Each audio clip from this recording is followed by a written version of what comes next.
Oke, selamat datang semuanya ya di session kali ini. Jadi kali ini kita akan membicarakan topik hukum gerak Newton.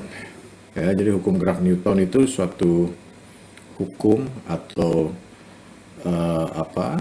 fondasi yang penting sekali yang mengatur semua gerak ya di seluruh alam raya ini ya.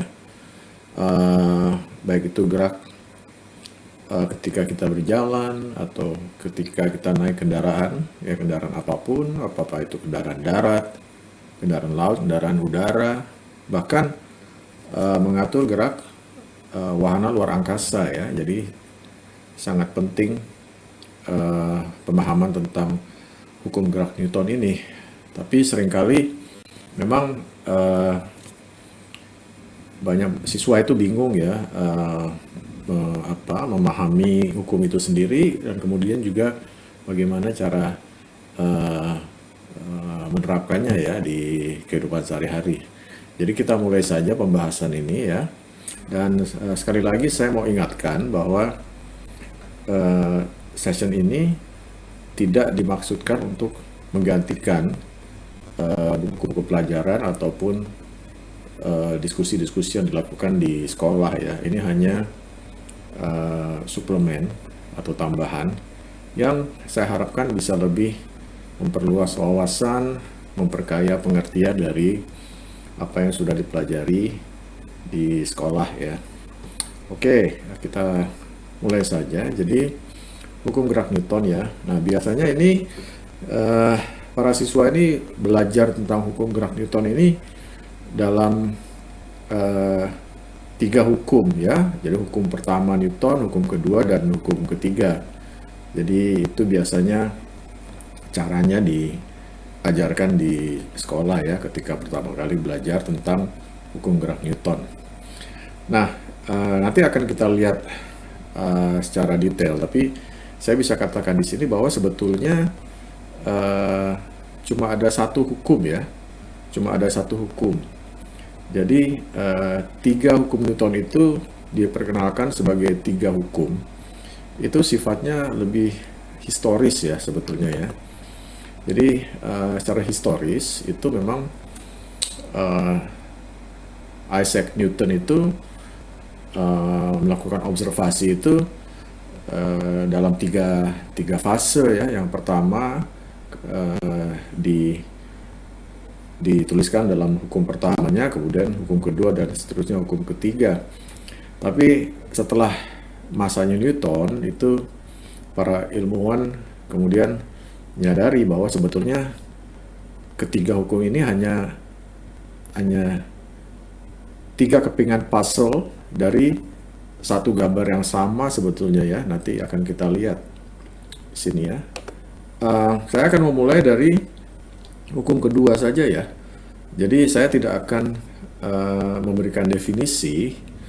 Jadi kalau mau lihat definisi hukum pertama, hukum kedua, hukum ketiga itu bisa dilihat di buku-buku fisika, mungkin lihat di video-video YouTube, atau mungkin di sumber-sumber online lainnya. Ya, banyak sekali versi yang diberikan tentang definisi dalam kata-kata ya.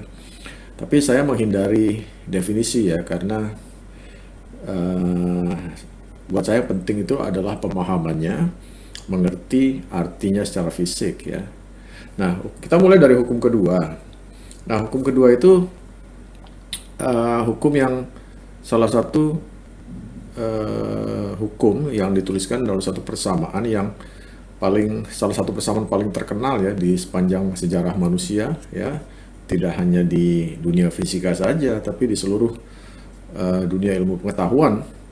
Ini sangat penting ya, sangat fundamental ya, sehingga memang Isaac Newton itu layak disebut sebagai bapak dari ilmu pengetahuan ya, karena banyak sekali penemuan-penemuannya itu yang memberikan kontribusi yang amat sangat penting ya bagi perkembangan ilmu pengetahuan dan teknologi ya. Nah, hukum kedua itu yang kita kenal dengan rumus ini ya, F sama dengan MA, di mana F itu adalah gaya, Dan gaya di sini adalah gaya resultan, ya. Gaya resultan itu adalah gaya total yang bekerja di suatu benda, ya. Jadi gaya resultan itu sama dengan massa dikali dengan percepatan. Nah, percepatan ini adalah konsep yang penting, ya. Konsep yang penting di mana disinilah sebetulnya salah satu pemahaman penting dari hukum Newton, ya. Memahami dengan baik konsep percepatan. Nah, tentunya sebagian besar di sini sudah tahu bahwa percepatan itu adalah perubahan kecepatan.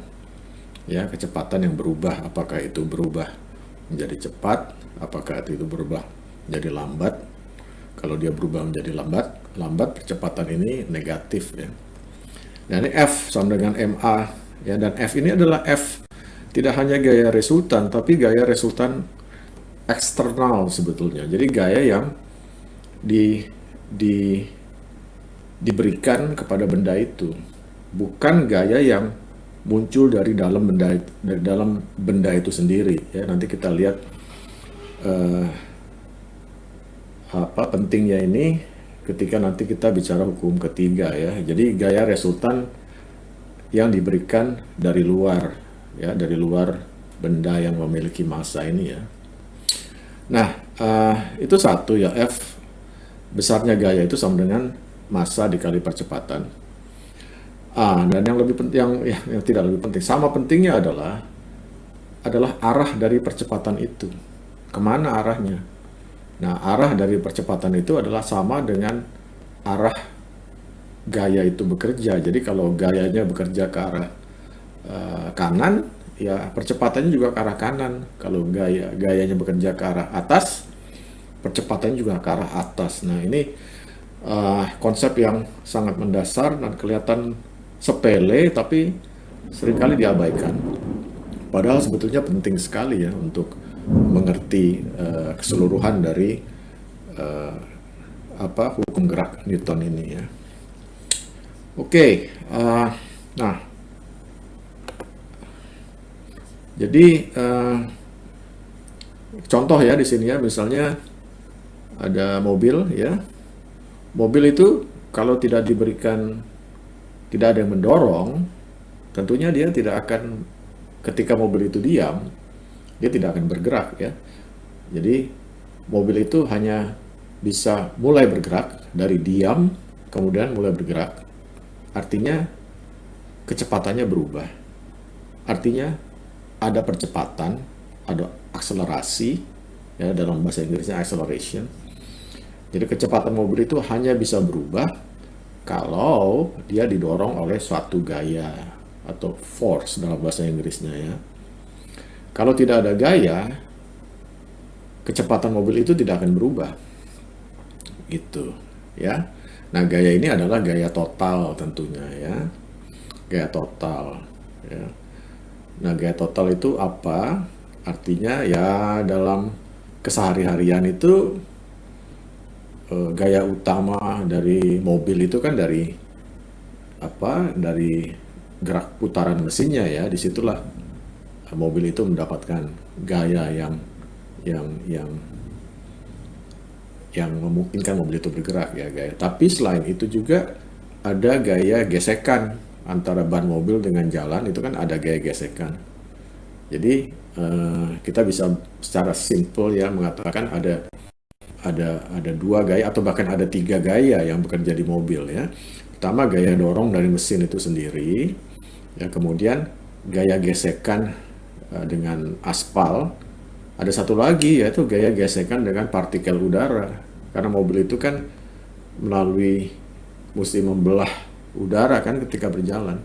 Jadi paling sedikit secara simpel ada 3 gaya di situ, ya. Gaya dari gaya mesin yang bergerak ke kanan di sini, ya. Nah, gaya gesekan dengan aspal itu bergerak ke kiri, jadi melawan arah dari jalannya mobil. Kemudian gesekan dengan udara juga ke arah kiri, ya. Nah, yang disebut gaya resultan itu adalah kombinasi dari ketiga gaya itu. Jadi gaya mesin itu ke arah kanan, gesekan dengan aspal ke arah kiri, gesekan dengan udara ke arah kiri. itu ditambahkan, dijumlahkan, jadi totalnya itu lah yang disebut gaya resultan. Nah, gaya resultan itu lah yang menyebabkan akselerasi ini. Dan akselerasi ini arahnya ke arah yang sama dengan gaya resultan tadi. Ya. Nah, itu penting ya. Oke. Nah, saya tidak akan memberikan contoh angka di sini ya, karena sudah banyak ya di buku-buku fisika atau bisa dilihat online ya.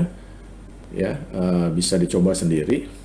Ya, tapi yang penting adalah bahwa gaya ini adalah gaya yang resultan ya, total gitu ya. Oke, now itu yang paling paling straightforward ya, paling jelas dari ketiga hukum Newton itu mungkin hukum kedua ya, F sama dengan ma. Nah, sekarang kita lihat hukum pertama ya. Nah, hukum pertama itu diberikan dengan dalam definisi kata-kata yang bermacam-macam ya. Nah, tapi sebetulnya simple ya. Kalau kita lihat ke hukum kedua ya, F sama dengan ma ini berlaku. Jadi bagaimana seandainya gaya resultan itu 0? Ya, seandainya tidak ada gaya resultan yang bekerja di mobil ini. Apa yang terjadi?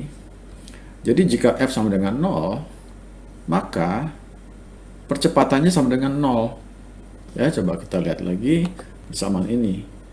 Kalau F sama dengan 0, berarti kita punya 0 sama dengan MA. Nah, M dikali A sama dengan 0. Kemungkinannya ada 2 kan? Secara matematis. M-nya 0, berarti 0 dikali A sama dengan 0. Atau A-nya yang 0. Jadi M dikali 0 sama dengan 0. Tapi dalam keseharian, tentunya M ini kan tidak pernah jadi 0. Ya, jadi massa itu tidak pernah 0. Jadi kesimpulannya adalah percepatannya yang harus 0.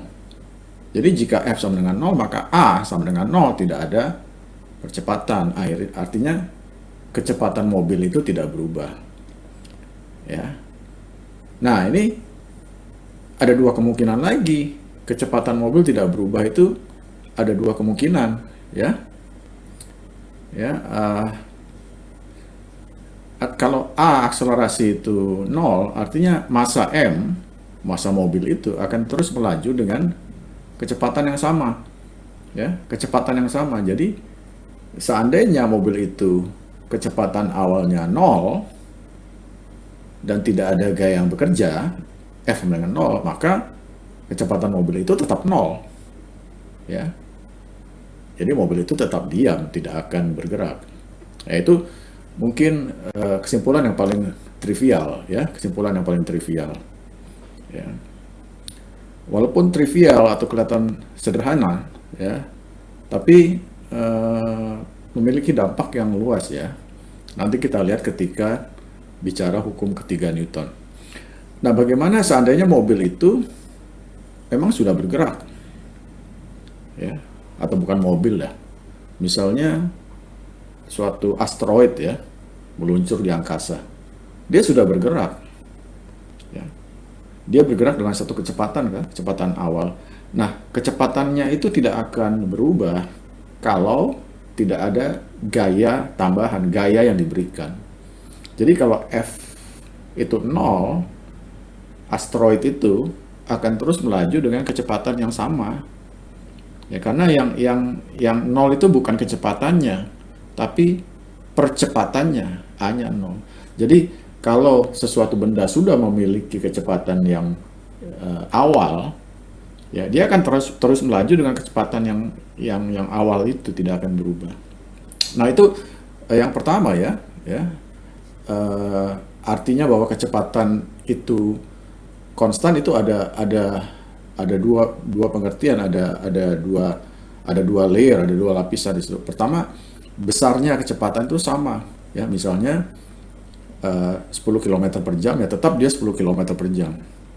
Tapi tidak hanya itu, ada bagian kedua ya yang lebih penting ya, dan sering juga diabaikan nih dalam pembahasan hukum Newton ini ya. Ya, bahwa Kecepatannya itu tidak hanya besarnya yang sama, tapi arahnya juga tetap tidak berubah.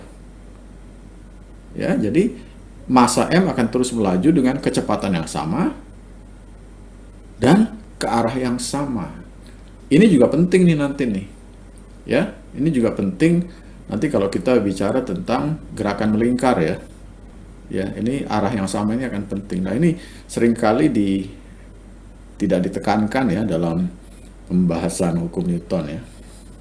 Oke, jadi kita lihat ya, sebetulnya hukum pertama Newton ini hanyalah special case dari hukum kedua ya sebetulnya. Karena kita lihat apa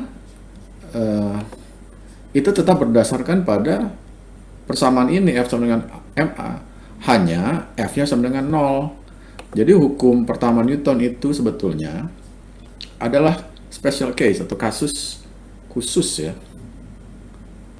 dari hukum kedua. Ya, kasus khusus itu apa? Yaitu ketika gaya resultannya 0. Nah, di sini sudah kita lihat bahwa sebetulnya hukum pertama dan hukum kedua itu membicarakan persamaan yang sama. Ya, cuman secara historis memang Newton itu memformulasikan hukum pertama dulu karena itu observasi awalnya dia bahwa benda itu akan terus melaju dengan kecepatannya ya kalau tidak diberikan gaya atau gaya sama dengan 0. Dia hanya bisa mengubah kecepatannya kalau ada gaya yang diberikan ke benda itu. Jadi kalau kita ingin membuat benda itu lebih cepat, ya kita tambahkan gaya ke arah yang sama dengan gerakan benda itu. Tapi kalau kita ingin benda itu menjadi lebih lambat, ya, nah kita tambahkan gaya yang berlawanan dengan arah bergeraknya benda itu. Ya, jadi di sini aja kita sudah lihat bahwa hukum pertama dan hukum kedua itu sama sebetulnya. Ya, hanya saja di buku-buku fisika itu masih diajarkan terpisah ya. Jadi itu karena faktor historis saja sebetulnya ya. Oke, nah ya sebelum kita bicara hukum ketiga, mungkin kita bisa gabungkan dulu nih jadi hukum pertama dengan hukum kedua ya. Katanya hukum yang sama ya. Jadi gimana cara menggabungkannya? Ya, nah kita akan lihat bahwa sebetulnya hukum pertama, hukum kedua, dan hukum ketiga yang kita akan bahas belakangan itu hanyalah potongan-potongan puzzle dari satu hukum yang lebih mendasar. Ya, nah hukum apa itu? Nah kita lihat bersama-sama sekarang ya. Jadi ini sudah tertulis ya di layar. Hukum itu adalah hukum kekekalan momentum. Ya, bagaimana cara memformulasikannya ya? Bagaimana kita sampai pada kesimpulan ini? Coba kita mulai dari kembali lagi ke hukum kedua Newton ya. F sama dengan ma ya. Nah, percepatan itu A itu percepatan itu adalah laju perubahan kecepatan. Laju perubahan kecepatan terhadap waktu sebetulnya ya. Jadi seberapa cepat kecepatan itu berubah per satuan waktu. Ya, itu namanya percepatan. Jadi kalau kita tuliskan dalam bentuk yang berbeda, A ini ya kita bisa tuliskan seperti ini. Delta V atau perubahan kecepatan dibagi dengan perubahan waktu. Ya, ini ekuivalen ya dengan A. Ya, kita hanya menuliskannya dengan cara yang berbeda ya. Jadi F sama dengan MA itu sekarang menjadi F sama dengan M dikali delta V per delta T. Oke, nah sekarang kita melangkah lagi lebih dalam lagi ya. Nah ini M ini ya di luar tanda kurung ya. Tapi secara matematis kita boleh membawa M ini ke belakang tanda delta ini yang di atas, itu membawa masuk ke dalam tanda kurung dan lebih jauh lagi masuk ke menyatukannya dengan V ya. Jadi delta MV dibagi delta T ya. Ini kalau masih ada yang kurang paham bagaimana ini bisa dilakukan, mungkin bisa mengulang pelajaran matematika dan meyakinkan dirinya sendiri ya bahwa ini bisa dilakukan ya. Ya. Nah, kenapa kok di atas ini M-nya dikeluarin? Kalau kita bisa masukin ke dalam, ya, kenapa kok dia dikeluarin di luar? Ya. Well, ini M ini bisa dikeluarkan dari sini ya, dari penggabungan ini. Seandainya M-nya itu tidak berubah, nah kalau dia masuk ke dalam, kalau dia M itu masuk ke dalam, di belakang tanda delta ini, delta MV artinya perubahan itu perubahan dari produk MV ini. M dikali V, produk MV itu seberapa besar dia berubah dengan berjalannya waktu ya. Nah, tapi kalau M itu konstan, jadi artinya M itu tidak ada perubahan ya. Jadi yang berubah itu cuma V-nya. Jadi kalau M itu konstan, M itu bisa dikeluarkan ya, sehingga dia ditaruh di depan sini ya. Ya. Anyway, jadi kalau mungkin masih ada pertanyaan tentang bagaimana secara matematis ini dilakukan, ya bisa ditanya guru matematikanya atau diulang saja pelajaran matematikanya ya. Jadi delta MV dibagi delta T.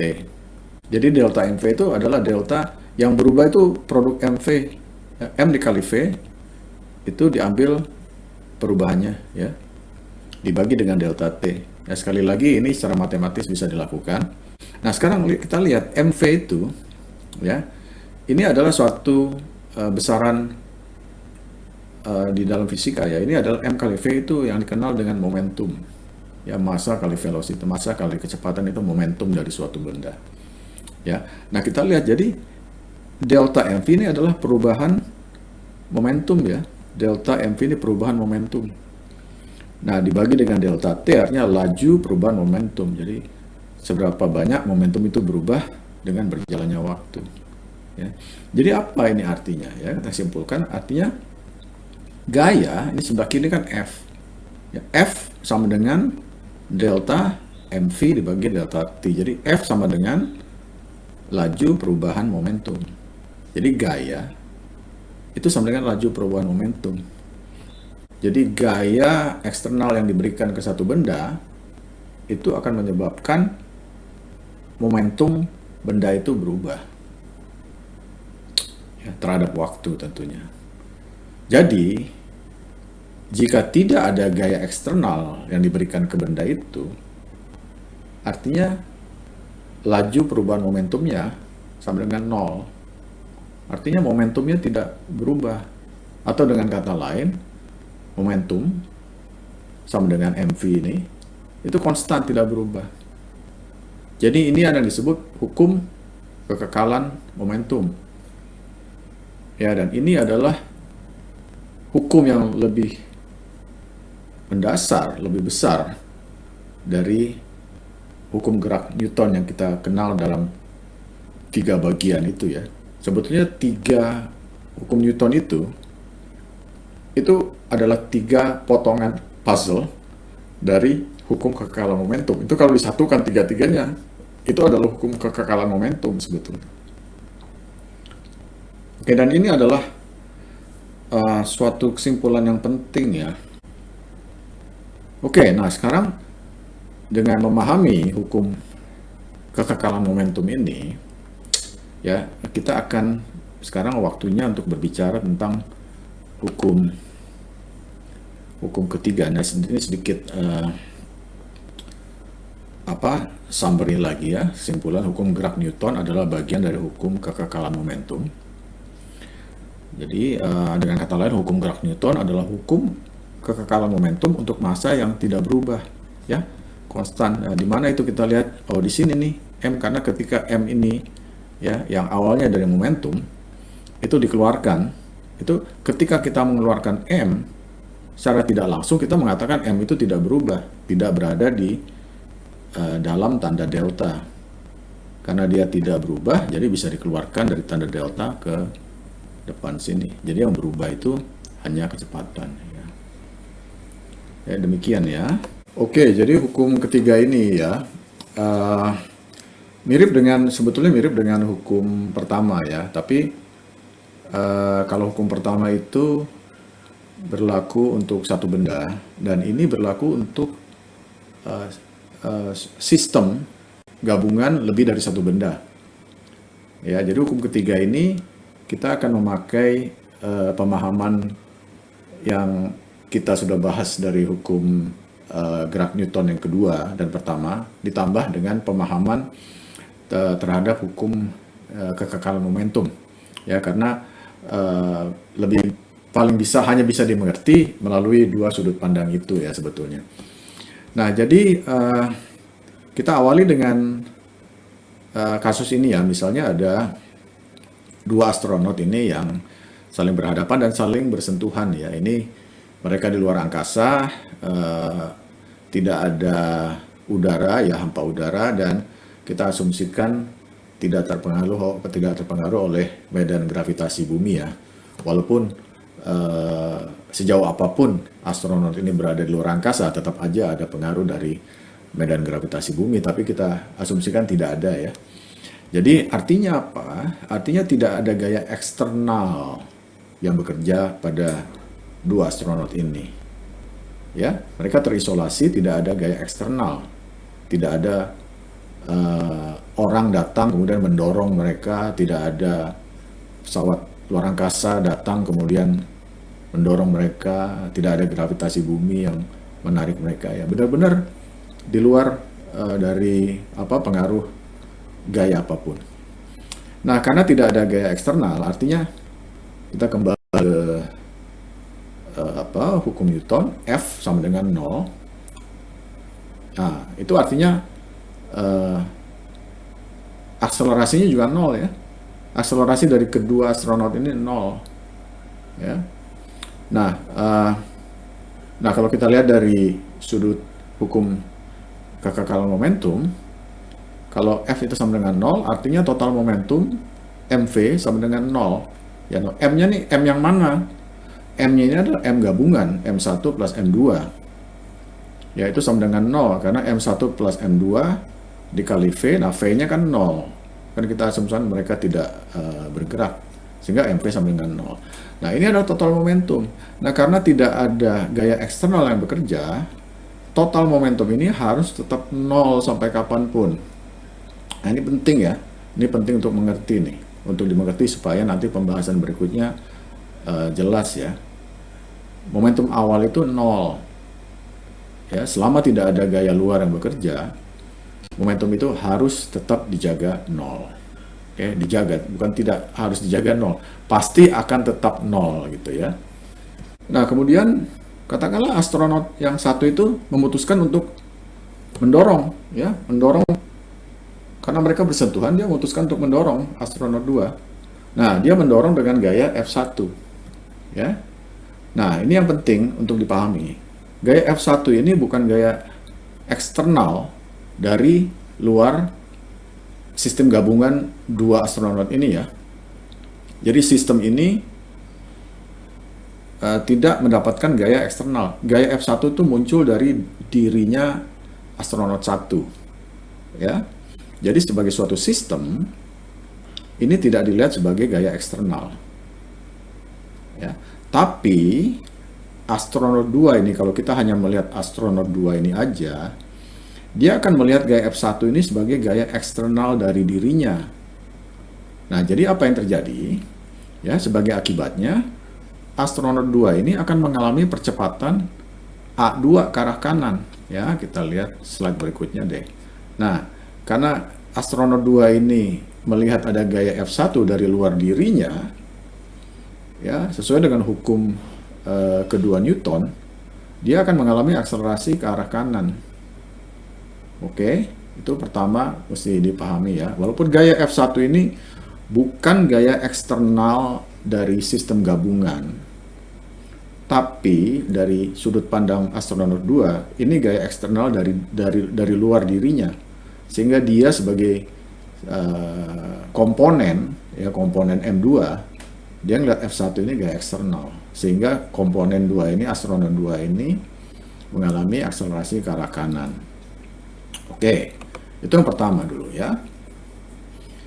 Nah, tapi sebagai satu gabungan sistem, ya, oke, kembali dulu. Nah, karena astronot F2 ini bergerak ke arah kanan, artinya dia memiliki momentum sekarang.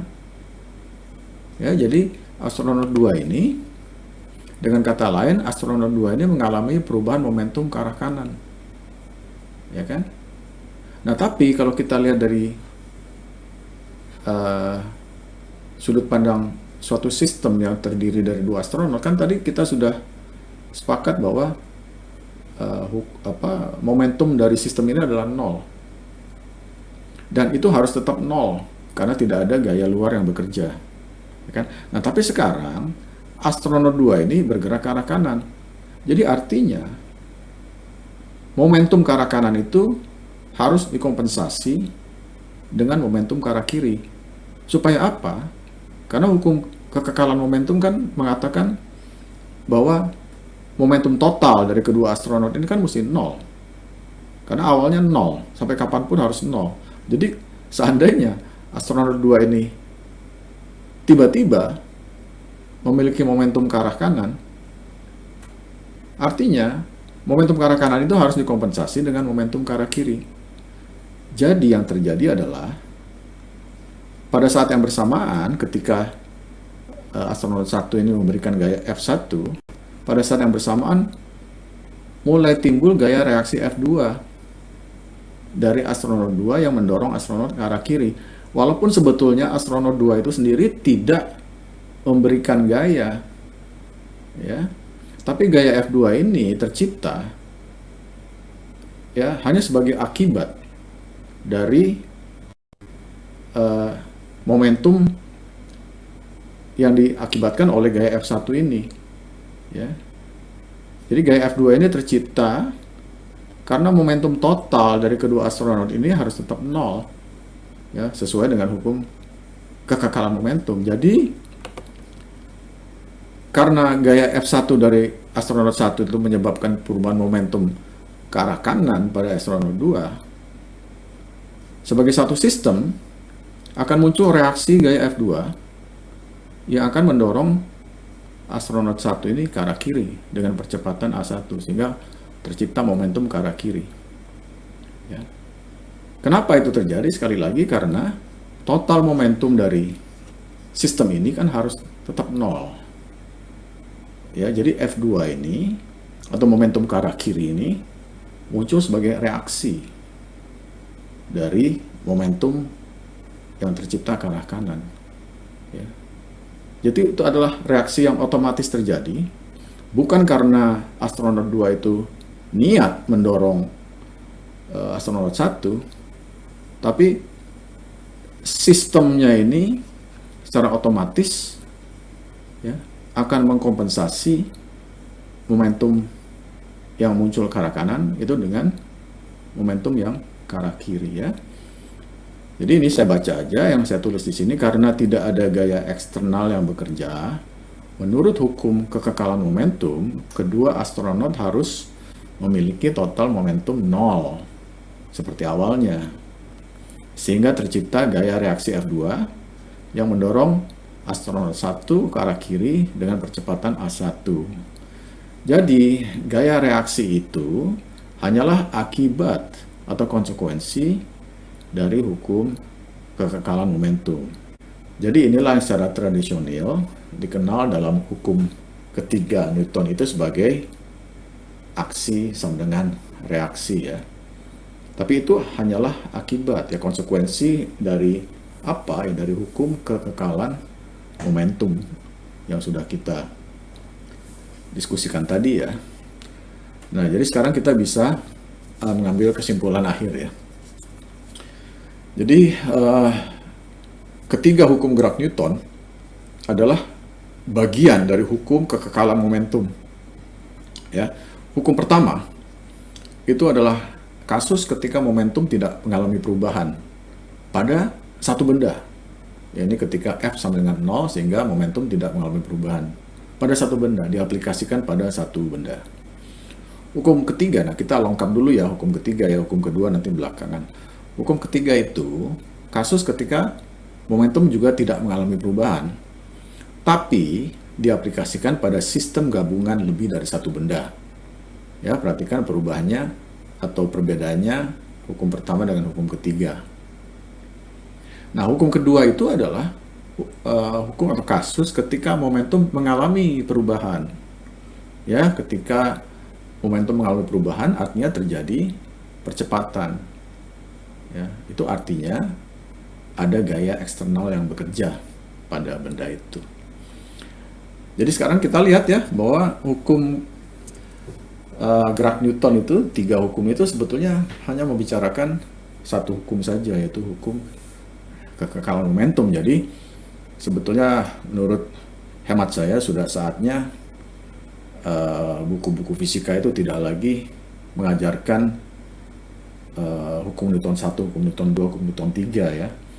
Tapi fokus saja ke hukum kekekalan momentum. Kemudian mungkin diberikan satu bagian terpisah yang bicara tentang sejarahnya, bahwa hukum kekekalan momentum itu pertama kali diawali dari observasi dari Newton yang kemudian menuliskan tiga hukumnya ya pada waktu yang berbeda-beda. Ya, tapi kita sekarang pada peneliti atau fisikawan modern ini sudah memahami bahwa itu hanyalah bicara satu hukum saja. Ya, jadi menurut saya sebaiknya buku-buku fisika modern itu hanya menuliskan hukum kekekalan momentum saja ya. Jadi demikian, mudah-mudahan ini memberikan wawasan yang lebih luas, memberikan pendalaman yang pengertian yang lebih dalam, dan juga mungkin kalian bisa melihat ini dari perspektif yang berbeda ya, sehingga memberikan pemahaman tambahan ke apa yang sudah dipelajari di sekolah. Sekali lagi, session ini tidak untuk menggantikan pembahasan di sekolah atau pembahasan di buku-buku teks ya, tapi hanya memberikan informasi tambahan. Jadi kita akhiri saja session ini di sini, sampai bertemu di session berikutnya ya. Sampai jumpa.